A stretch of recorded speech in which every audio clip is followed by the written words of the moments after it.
ভীষণ নাটকীয়তার মধ্য দিয়ে পার হলো গত বেশ কয়েকটা ঘন্টা। গতকাল যখন ইরানের আমেরিকান ঘাঁটিতে আক্রমণের খবর আমরা দেখেছি, তখন প্রাথমিকভাবে আমাদের অনেকের মনে হয়েছিল নিশ্চয়ই যে যুদ্ধটাকে ছড়িয়ে পড়ল। ইরানের রিটালিয়েট করার রাইট ছিল, কারণ ইরানের মাটিতে আমেরিকা আঘাত করেছে, এটা একটা যুদ্ধের প্ররোচনা। ইরান রিটালিয়েট করবে এটা ধারণা করা হয়েছিল। কতটুকু করবে, কিন্তু পরে যখন আস্তে আস্তে খবর আসতে শুরু করলো, একটা বিশেষ করে একটা ইন্টারেস্টিং নিউজ যে ইরান খুবই পরিমিত পরিমাণ আক্রমণ করেছে। শুধু সেটা না, ইরান এই আক্রমণের আগে ইনফর্ম করেছে কাতারকে, আমেরিকাকে। তার মানেটা হচ্ছে ইরান এক ধরনের সিম্বলিক অ্যাটাক করছে। এই খবরটা পাওয়ার সাথে সাথে মনে হলো, তখন আমরা বেসিক যারা এইসব খোঁজ খবর রাখি তারা তখন বুঝতে পারি যে এই যুদ্ধটা আসলে আর খুব লম্বা সময় চলবে না। এবং প্রত্যাশিতভাবে খুব অল্প সময়ের মধ্যে ডোনাল্ড ট্রাম্প তার সোশ্যাল মিডিয়া হ্যান্ডেল, তার ব্যক্তিগত যেটা ট্রুথ সোশ্যাল, সেখানে স্টেটমেন্ট দিয়ে জানিয়েছেন যে দুদেশই সিজফায়ারের জন্য বা যুদ্ধবিরতির জন্য রাজি হয়েছে। এবং পরবর্তীতে আমরা দেখলাম দুই দেশের পক্ষ থেকেই এটা অ্যাগ্রি করা হয়েছে। তার মানে 12 দিন চলার পর এই সংঘর্ষ, এটা যুদ্ধ না, টেকনিক্যালি এই সংঘর্ষ আপাতত থামলো। মানে এই প্রশ্নটা সবসময় সিজফায়ারের ক্ষেত্রে আসে যে সিজফায়ারটা কতটুকু এফেক্টিভ হবে। মানে সবচেয়ে বড় ব্যাপার, ইসরায়েলের সিজফায়ার না মানার দীর্ঘ ইতিহাস আছে, কিন্তু এবার ইসরায়েল সম্ভবত ceasefire at least for time being মোটামুটি একটা লম্বা সময়ের জন্য মানবে। আমরা একটু এবার হিসাব নিকেশ করি। মানে হিসাব নিকেশ সবাই করছে, সারা পৃথিবীতেই হচ্ছে, আমাদের দেশে তো এই হিসাবটা খুবই সিরিয়াসলি দেখা হচ্ছে যে এই পর্যায়ে যেখানে আমরা দাঁড়িয়ে আছি, কে হারলো কে জিতলো, তিনটা শক্তি এখানে ইনভলভ। প্রথম ইসরায়েল ইরান ফাইট করলো, পরে আমেরিকা ইনভলভ হলো, এবং আমেরিকা নিজে আক্রমণ করার মাধ্যমে এই সংঘর্ষে একটা পক্ষ হিসাবে নিজেকে হাজির করলো। তাদের মধ্যে কার কী অবস্থা সেই হিসাব নিকেশ করা দরকার আছে। আমরা একটু যদি করি, এমনি আগে একটা কথা আমি বলেছি বহুবার, কিছুদিন আগে একটা টিভি চ্যানেলে টক শোতে স্পেসিফিক্যালি জিজ্ঞেস করা হয়েছিল যে এই যুদ্ধ কতদিন চলবে। সেখানে জবাব দিয়েছিলাম যে যুদ্ধ বেশি দিন চলবে না, যুদ্ধ বেশি দিন চলা সম্ভব না। আমি আমার ভিডিওতেও, যারা নিয়মিত দেখেন তারা জানেন, সেটা হচ্ছে মিসাইলের পাল্লায়, মিড রেঞ্জ মিসাইলের পাল্লায় থাকা দুটো দেশ ইতিহাসে এই প্রথমবারের মতো এই ধরনের যুদ্ধ করছে। এই ধরনের যুদ্ধ করার জন্য যে প্রয়োজনীয় অস্ত্র, মানে ইসরায়েল তার ফাইটার নিয়ে যাচ্ছে ক্রমাগত, সেখানে বমিং করে আসছে, ইরান তার বিভিন্ন মিসাইল, ড্রোন, ক্রুজ এবং ব্যালিস্টিক মিসাইল এসব দিয়ে হিট করছে। কোনোটার ক্ষেত্রে এগুলো অনেক বেশি তাদের আছে তা না। দুটো দেশের বর্ডার ছাড়া খুব লম্বা সময়ের যুদ্ধ হওয়া, বিশেষ করে ডিস্টেন্সও এত বেশি। ইরানের আরও কাছাকাছি রেঞ্জের কোনো দেশ যদি হতো, টেকনিক্যালি যদি কাতার, কুয়েত এগুলো হতো, সেগুলো আরও বেশি হতে পারতো, কারণ সেখানে শর্ট রেঞ্জের মিসাইল দিয়ে সে অ্যাটাক করতে পারতো, টেকনিক্যালি বলছি। সো এই যুদ্ধটা আসলে খুব লম্বা সময় চলাও সম্ভব ছিল না, কারো দিক থেকেই সম্ভব ছিল না। কারণ ইসরায়েল হয়তো তার ইরানকে বমিং করার জন্য তার যথেষ্ট পরিমাণ সাপোর্ট, কারণ ইসরায়েলের বমিংগুলো খুব ইজি ছিল। ইরানের এয়ার ডিফেন্স সিস্টেম বলতে আসলে আদতে আমরা কিছু অন্তত ব্যবহৃত হতে দেখিনি। তাদের S-300 সম্ভবত আছে, রাশিয়ান প্রযুক্তি টপ, মানে তাদের যেটা টপ আর কি। রাশিয়া এখন অ্যাডভান্স 400 ইউজ করে, 500 S-500ও একটা আনছে। যাই হোক, তো অন্তত ইসরায়েলের ফাইটারগুলোকে কোনো বিপদে পড়তে দেখিনি। ফলে ইরানে বমিং করা ইসরায়েলের জন্য সহজ ছিল, কিন্তু ইসরায়েলের বিপদ ছিল অন্য জায়গায়। সে যে ইরানিয়ান মিসাইল ইন্টারসেপ্ট করছে, তার যে এয়ার ডিফেন্স সিস্টেম, তার মিসাইলের শর্টেজ শুরু হয়েছিল। ফলে ইরান ইসরায়েলকে অনেক বেশি হিট করতে পারছিল পার্সেন্টেজ হিসাবে, এটা ইসরায়েলের জন্য প্রবলেম। সো এই যুদ্ধটা খুব বেশি সময় চলার কথা ছিল না।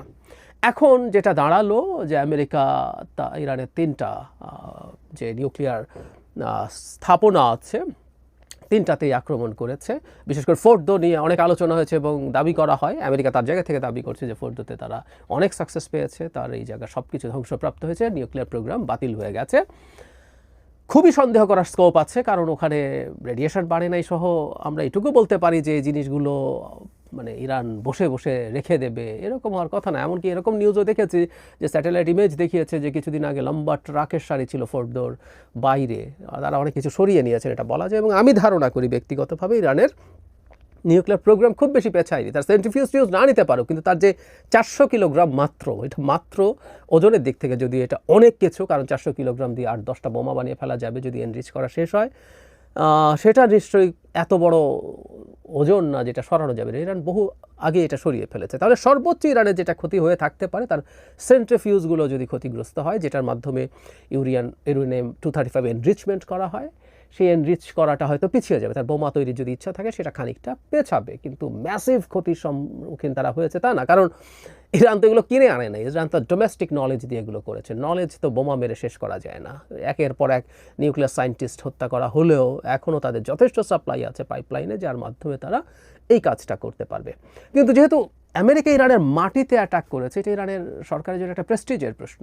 এর আগে আমি আপনাদের জানিয়েছিলাম, আপনাদের মনে থাকার কথা, ট্রাম্প আগের মেয়াদে কাসেম সুলেমানিকে যখন ইরাকে ড্রোন থেকে হত্যা করেছিল, আইআরজিসির চিফ, তখনও ইরান আমেরিকান বেইসে রিটালিয়েটারি সিম্বলিক অ্যাটাক করেছে। এবারও সেই রকম, মানে সম্ভবত 14টা মিসাইল তারা কাতারে এবং ইরাকে থাকা বেইসে করেছে, 14টা বোমা যেহেতু তার মাটিতে ফেলা হয়েছে। So it was precisely measured. এবং কাতার, আমরা জেনে রাখবো, আমেরিকার সবচেয়ে বড় বেইস মিডল ইস্টে কাতারেই আছে। সম্ভবত মোট 17টা বেইস বা সৈন্য উপস্থিতি আছে, এর মধ্যে কাতারেরটাই সবচেয়ে বড়। এবং এখানে এয়ার ডিফেন্স সিস্টেমও টপ নচ। আমেরিকার যে দুটো এয়ার ডিফেন্স সিস্টেম দিয়ে হাই এবং লোয়ার আকাশে তারা করে, সবগুলো এখানে ছিল। থার্ড এবং প্যাট্রিয়ট, এগুলো দিয়ে তারা ইন্টারসেপ্ট করেছে বলে বলছে, যেগুলো জরুরি না। ইরান আসলে নিজে খুব বেশি স্ট্র্যাটেজিক টার্গেট করেনি, হিট করতে চায়নি। করতে চাইলে অনেক কিছুই করতে পারতো, ইরান অলরেডি সক্ষমতা দেখিয়েছে। আবার আমেরিকাকে জানানোর মাধ্যমে সে এটা বুঝিয়ে দিয়েছে, আমি আসলে আর এসকালেট করতে চাই না, আমি হালকা কিছু, আমার ডোমেস্টিক অডিয়েন্স আছে, লোকজন আছে, তাকে দেখাতে হবে, আমি সিম্বলিকলি চাই। তার মানে কথাটা এরকম আমরা বলতে পারি, এই পয়েন্টে এসে তিনজন মানে এখানে 3 দেশের কথা বলছি, ইসরায়েল, ইরান এবং আমেরিকা, সবাই সংঘর্ষটা শেষ করতে চেয়েছে। ট্রাম্পের যে স্টেটমেন্ট, সেই স্টেটমেন্টের শেষ অংশটা আমার কাছে খুব ইন্টারেস্টিং লেগেছে। তিনি একটা জায়গায় বলছেন যে যুদ্ধটা অনেক দিন যেতে পারতো, এটা মিডল ইস্ট সহ সব কিছু শেষ করে দিতে পারতো। তারপরের বাক্যটা, god bless Israel, god bless Iran, god bless the middle east, god bless the United states of America and god bless the world. মানে ইরানকেও এর মধ্যে অন্তর্ভুক্ত করেছেন ডোনাল্ড ট্রাম্প। ইন্টারেস্টিং। আচ্ছা, এখন হার জিতের খানিকটা হিসাব। এইসব আসলে একটা যুদ্ধ আসলে এইখানেই শেষ হয়ে যায়নি। আমি মনে করি ইরানের সাথে সংঘর্ষ সামনে খুব বড় স্কেলে ফিরে আসতে যাচ্ছে। কিন্তু এই মুহূর্তে কি হয়েছে, ট্রাম্প তার ট্রাম্প ডিল মেক করতে পারেন, সেটা উনি আবার দেখালেন। ট্রাম্পের একটা বিরাট এক অর্থে বিজয় হয়েছে। ট্রাম্প তার মোটা জায়গায় সবকুল রক্ষা করতে পেরেছেন। তিনি তার উপরে যে জায়নিস্ট লবি আছে, তার উপরে যে রাইটিস্টরা আছে তার দলে, সারা পৃথিবীর ইহুদি জনসংখ্যার মধ্যে একটা বড় অংশের চাপ ছিল যেন ইরানের এই নিউক্লিয়ার ওয়েপনের ক্ষেত্রে আমেরিকা সরাসরি পার্টিসিপেট করে। সো তিনি সেটা করলেন। সেটা করার ফলে তার লাভ হলো যে তিনি ওদের চাপ থেকে বেরিয়ে আসতে পারেন। তিনি আফটারঅল একজন রাইটিস্ট মানুষ। আবার তিনি যুদ্ধ ছড়াতে দিতে চান না, তিনি যুদ্ধ করবেন না, এইরকম একটা ইমেজ তিনি নিজের জন্য তৈরি করেছেন। তিনি তার প্রথম থেকেই ক্যাম্পেইনের ক্ষেত্রে এই কাজটা সবসময় করার চেষ্টা করেছেন। সাম্প্রতিক সময় রাশিয়া ইউক্রেন নিয়ে খুব একটা সফল হননি, কিন্তু তিনি বারবার বলতেন তিনি আসলে 24 ঘন্টার মধ্যে যুদ্ধ বন্ধ করতে পারবেন। সো শেষ পর্যন্ত এই যুদ্ধটা উনি বন্ধ করেছেন। এবং এটা একমাত্র না, কিছুদিন আগে ভারত পাকিস্তান যখন পরস্পরের বিরুদ্ধে সংঘর্ষে লিপ্ত হয়, তখনও তিনি ডিল মেকার ছিলেন। তিনি চাপ দিয়ে এই দুটো দেশকে যুদ্ধ বন্ধ করাতে পেরেছেন। এখানেও যখন এটা হয়েছে, এটা একটা বড় সাফল্য ট্রাম্পের, এটা বলতে হবে, সত্যিই বলতে হবে।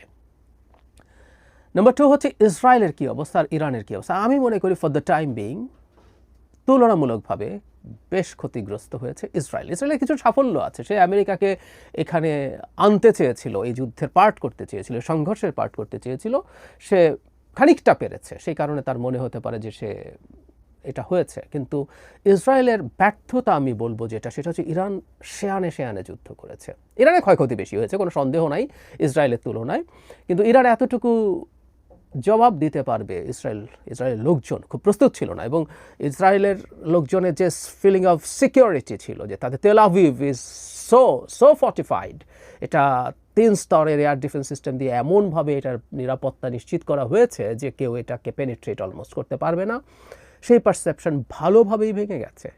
এটা ইসরায়েলিদের জন্য এবং লং টার্মে বা মিড টার্মেও নেতানিয়াহুর জন্য খুবই ক্ষতিকর হলো। নাম্বার 2, নেতানিয়াহু তো প্রকাশ্যে ঘোষণা করেছেন আসলে তিনি ইরানের রেজিম চেঞ্জ চান। একটা তো নিউক্লিয়ার যে প্রযুক্তি সেটা ধ্বংস করার কথা বলেছেন, এটা নিয়ে একটু মুখ রক্ষা করতে চাইলে পারতে পারেন গায়ের জোরে। তার আক্রমণে কিছু হয়নি। আমেরিকার GBU-57 দিয়ে যে অ্যাটাক করা হয়েছে, সেই বাংকার ব্লাস্টার বম্ব দিয়ে, সে বলতে পারে হ্যাঁ ওটা হয়েছে। কিন্তু নেতানিয়াহু প্রকাশ্যে রেজিম চেঞ্জের আলাপ তুলেছেন। আমি আসলে ব্যক্তিগতভাবে বিশ্বাস করি এই আক্রমণের উদ্দেশ্য ছিল রেজিম চেঞ্জ করা। নিউক্লিয়ার স্থাপনা যে পরিমাণ ডেপথে ছিল থাকে, সেটা আসলে ইসরায়েলের সক্ষমতা ছিল না। এমনকি আমেরিকারই আছে কি না সেই আলাপ এখনও আছে এই যাবতীয় আক্রমণের পর। তো তাহলে তিনি তো রেজিম চেঞ্জ করতে পারেননি, পাল্টা তিনি এটা বাস্তব করে তুললেন, জনগণ দেখল Israel is not that protected. So Israel, এই তিনজনের মধ্যে আমি মনে করি নেতানিয়াহু এবং ইসরায়েল তুলনামূলকভাবে খারাপ অবস্থানে আছে। একেবারে ডিজাস্টার হয়ে গেছে, পরাজিত হয়েছে এভাবে বলবো না, খারাপ অবস্থানে আছে। ইরান বেশ ভালো অবস্থানে আছে, সারপ্রাইজিংলি বেশ ভালো অবস্থানে আছে ফর দ্য টাইমিং। এ কথাটা বলতে হবে। আমি রাদার ভবিষ্যতে ইরানের জন্য ঝুঁকি তৈরি হয়েছে বলে মনে করি। কেন, সেটা একটু পরে আসছি। ইরান যেভাবে ইসরায়েলকে জবাব দিয়েছে এবং যেভাবে ইসরায়েলের air defence, legendary air defence system হিসাবে পরিচিত, এটাকে ভেঙে বিভিন্ন জায়গায় হিট করতে পেরেছে। ইসরায়েলের প্রস্তুতির কারণে হতাহত বেশি হয়নি, কিন্তু ধ্বংস বহু ক্ষেত্রে ভালো ধ্বংস তারা চালাতে পেরেছে, তেল আভিভ, হাইফা, আরও কয়েকটা শহরে। এবং যে ছবি আমাদের সামনে এসছে, যে ছবি গাজায় দেখা যেত, যে ছবি সিরিয়ার আলেপ্পোতে দেখা গেছে, এই ধরনের কোনো জোন এরকম পরিণত করতে পেরেছে। এবং এর চাইতে বড় সাফল্য আমি মনে করি সেটা হচ্ছে রেজিমকে ক্ষমতা থেকে নামানোর যে চেষ্টা ছিল সেটা উল্টো ব্যাকফায়ার করেছে। এটা ফ্যাক্ট, ইরানের সোসাইটি অত্যন্ত ডিভাইডেড। আমি অনেকবার বলেছি, একটা অথরিটেরিয়ান রেজিম ক্ষমতায় চেপে বসে থাকা এবং বিশেষ করে স্যাংশনের কারণে জনগণের নাভিশ্বাস উঠে যাওয়া একটা সমাজে মানুষ সিচুয়েশন পেলে সরকারের বিরুদ্ধে দাঁড়াতে পারে। মাশা আমিনীর মাথায় হিজাব থাকা না থাকা নিয়ে ইরানে কী রকম আপরাইজিং হয়েছিল আমাদের মনে আছে নিশ্চয়ই। এই পরিস্থিতিতে সেটা হতে পারত বলে মনে করেছিল তারা, কিন্তু না, উল্টো জনগণের মধ্যে সলিডারিটি বেড়েছে। যারা তার বিরোধী তারাও অনেকে ইরানের সরকারের পাশে দাঁড়িয়েছে। কারণ ইসরায়েল যখন ইরানের মাটিতে আক্রমণ করে, আমেরিকা যখন করে, সেটা দিনের শেষে তার জন্য তাদের অনেকের ইগোতে হার্ট করেছে। সুতরাং ইরান ইজ ফাইন। এবং ইরান আমেরিকার আক্রমণটাও মুখ বুজে সহ্য না করে সিম্বলিক হলেও সে একটা অ্যাটাক করেছে, এবং ইরান আমেরিকাকে কনভিন্স করতে পেরেছে ইরানের এই সিম্বলিক অ্যাটাকের পর আমেরিকা আর এসকালেট করবে না। এটাও খুবই ইন্টারেস্টিং এবং ইম্পর্টেন্ট। ডোনাল্ড ট্রাম্প এটা নিয়েছেন, এটা তিনি ডিসঅ্যাগ্রি করেন নাই। আমেরিকার মতো পরাশক্তি রিটালিয়েট করার পর আবার এসকালেট করার কথা, এসকালেশন লেটারে উপরের দিকে উঠে যাবে, এরকম অনেকের টেন্ডেন্সি থাকতো, কিন্তু ট্রাম্প সেটা করেননি এবং ইরান ট্রাম্পের সাথে এই নেগোসিয়েশনটা করতে পেরেছে। সব দিক মিলিয়ে ইরানেরও একটা খুবই ভালো অবস্থান আসলো।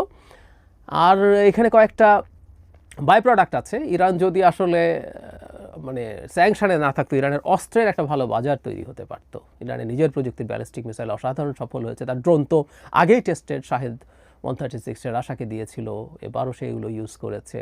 তার ক্রুজ মিসাইল আছে, এটা হতে পারতো। আরেকটা বড় লাভ হলো মধ্যপ্রাচ্যে বড় স্কেলের যখন এই সমস্যা তৈরি হলো, আমি মনে করি আমেরিকান অস্ত্র ব্যবসায়ীদের একটা বিরাট সুবিধা তৈরি হয়েছে। খেয়াল করুন আপনারা, যে আমি আবারও বলছি ইরানের একটা ঝুঁকি আছে, শেষের দিকে আসবো। সেটা হচ্ছে ইরানের যে মিলিটারি বা মিসাইল ক্যাপাবিলিটি দেখা গেল, সেটা ইসরায়েলকে সে যা করতে পারলো, এখন মিডল ইস্টের অন্য দেশগুলো তার এই রেঞ্জ, ক্ষেপণাস্ত্র রেঞ্জের পাল্লায় আরব দেশের প্রায় সবগুলোই আছে। এখন তারা ভয় পেতে শুরু করবে। তারা তাদের অ্যাটলিস্ট এয়ার ডিফেন্স সিস্টেম তারা অনেক আপগ্রেড করবে, তারা ইরানের সাথে ফাইট করার জন্য শক্তি সঞ্চয় করবে। এবং ইসরায়েলের যে ফাইটারগুলো ওখানে ভালো পারফর্ম করতে পেরেছে, ইসরায়েলেরগুলো আমেরিকার F-35 অনেক লিডিং রোল প্লে করেছে, ওটার বিক্রি বাড়বে। আমেরিকার এয়ার ডিফেন্স সিস্টেম চাইবে, ফলে আমেরিকার মিসাইল চাইবে, ফলে দিনের শেষে অস্ত্র ব্যবসার একটা দুর্দান্ত মৌসুম সামনে আছে মিডল ইস্টে, এতে কোনো সন্দেহ নেই। ইরান নিয়ে যে কথাটা বলতে চাইছিলাম সেটা বলে শেষ করি। ইরান তার এত সক্ষমতা দেখানো তার জন্য একটা ঝুঁকি হয়তো তৈরি করছে। ইরান এত সক্ষম একটা ইরান, আমি নিউক্লিয়ার ক্যাপাবিলিটি সরিয়েও রাখি, তার কনভেনশনাল ওয়েপনে, বিশেষ করে মিসাইল টেকনোলজিতে তার যে অবিশ্বাস্য এক্সপার্টিজ তৈরি হয়েছে, এই সক্ষমতার ইরানকে মাঠে থাকতে দেবে এইভাবে ইসরায়েল এবং আমেরিকা? এবং শুধু সেটা না, এই মুহূর্তে ইরানের প্রক্সিগুলো হেজবুল্লাহ, হামাস, হুতি অনেক দুর্বল অবস্থায় আছে। সময় গেলে তারা আবার শক্তি সঞ্চয় করবে। তাহলে কি খুব বেশি দিন, অল্প সময়ের মধ্যে ইরানের অভ্যন্তরীয় নানান রকম ঘটনা ঘটতে পারে। এই রেজিমকে টপল করার কোনো না কোনো চেষ্টা, কোনো না কোনো ফর্মে ফিরে আসবে।